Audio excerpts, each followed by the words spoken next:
शहर के बीचों बीच एक हाई सोसाइटी की बिल्डिंग थी। उसमें सबसे ऊपर वाले फ्लोर पर अविनाश रहता था। वो रोज खाना खाने के बाद रात को 9 से 10 बजे तक ऊपर छत पर घूमता था और उस बिल्डिंग के पास ही कुछ झुग्गी झोपड़ी बनी हुई थी।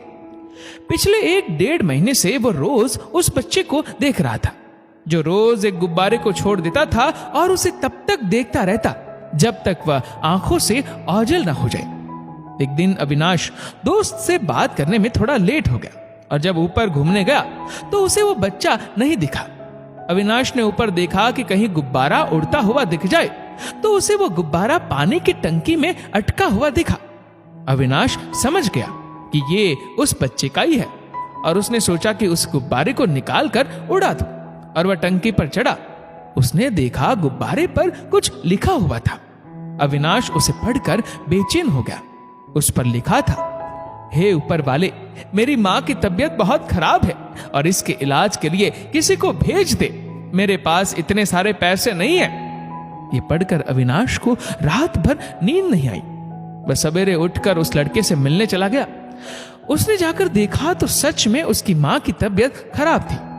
अविनाश ने उस लड़के से पूछा कि तुम रोज गुब्बारे पर लिखकर क्यों भेजते हो और ये तुम्हें किसने बताया कि ऐसा करने से ईश्वर तुम्हारी मदद करेगा?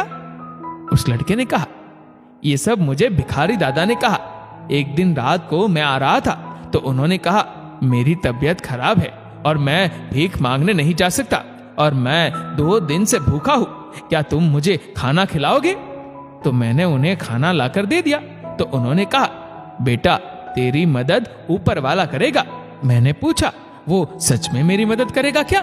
दादा ने कहा, जैसे मेरे लिए उसने तुझे भेजा है ना, वैसे ही तेरे लिए भी किसी को भेज देगा। अविनाश ने पूछा, तो गुब्बारे का किसने बोला और तुम रात को ही क्यों छोड़ते हो, दिन में क्यों नहीं?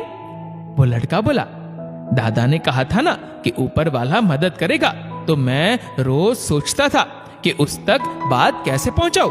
एक दिन मैंने गुब्बारे को बहुत ऊंचा जाते हुए देखा तो मुझे यही रास्ता समझ में आया और मैं होटल में काम करता हूं ना, तो मुझे रोज रात को पैसे मिलते, इसीलिए मैं रात में गुब्बारा छोड़ता हूं। उस बच्चे की बातें सुनकर अविनाश की आंखों में आंसू आ गए और उसने उस बच्चे को गले लगाते हुए कहा कि बेटा, वो दादा सही कह रहे थे, वो ऊपर वाले ने तेरी मदद के लिए मुझे भेज दिया।